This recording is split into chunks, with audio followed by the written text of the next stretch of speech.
আমি নাকি বিরল রোগে আক্রান্ত, জানাদের সাথে নাকি আমার যায় না কোনোভাবে। আমার হচ্ছে অনেক অনেক সমস্যা, যেমন আমার নাকি আবার অনেকে বলে 9 মাসের নাকি প্রেগনেন্সি। তো এটা নিয়ে আজকে আমি কিছু কথা বলবো। তো বিষয়টা হচ্ছে, আমি দেখাই নর্মালি যদি পেট আমি এইভাবে রাখি, দ্যাটস ফাইন, একটা স্লিম মানুষ। তাও মানায় না। তাও কি পেটটা চাপ দিয়ে রাখতে হয়েছে আবার। যেন আচ্ছা। পেটটা আমি নর্মাল করি, দাঁড়াও এই যেভাবে। তখন এইটা নিয়ে হচ্ছে আমি বিপদে আছি গাইস। এটা নিয়ে বিপদ আছে। এই ভিডিও করার উদ্দেশ্য হচ্ছে আমি পেটটা কিভাবে কমাবো আপনাদের থেকে আমার খুব বেশি আইডিয়া প্রয়োজন গাইস। আমার পেটটা দেখতে মনে হচ্ছে যে 4-5 মাসের প্রেগনেন্সি।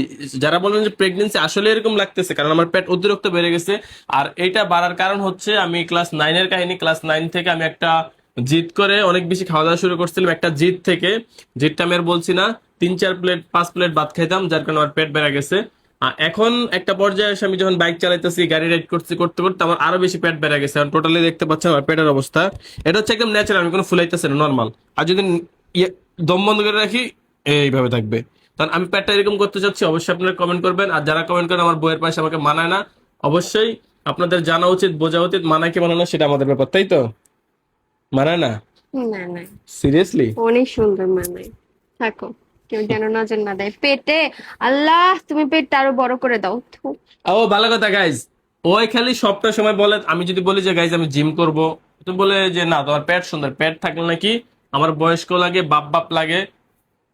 এ বিষয়ে বলো। আসলে পেট থাকলে আগের থেকে একটু ভারী বস্তু হয়েছে দেখে না মনে হয় যে এক বাচ্চার বাপ। কিন্তু আমি জামাটা উঠে দেখাতে পারতেছি না, দেখাবো একটু। না। কিন্তু অতিরিক্ত ভাই, অতিরিক্ত, এই দেখেন এই দেন। সেই সেই চান্দু। তো আমি এটা নিয়ে অনেক আপসেট গাইজ। আমার পেটটা কমে, আমার স্লিম ফিট হওয়া উচিত। আপনারা কমেন্ট করে জানাবেন কিভাবে আমি সুস্থ হতে পারবো। মানে আলহামদুলিল্লাহ, চলো যান। কোনো রোগ না, অনেকে ভাবতে পারেন। আল্লাহ তাআলা সবাইকে মুক্ত করুক, মাফ করুক রোগ থেকে, জটিল রোগ থেকে। আমার পেটটা বড় হয়ে গেছে অনেক বেশি খাবার আমাকে দাবারের কেমন কারণে। লাগছে অবশ্যই কমেন্ট করে জানাবেন। আর জানাবেন আমার সমাধান কি।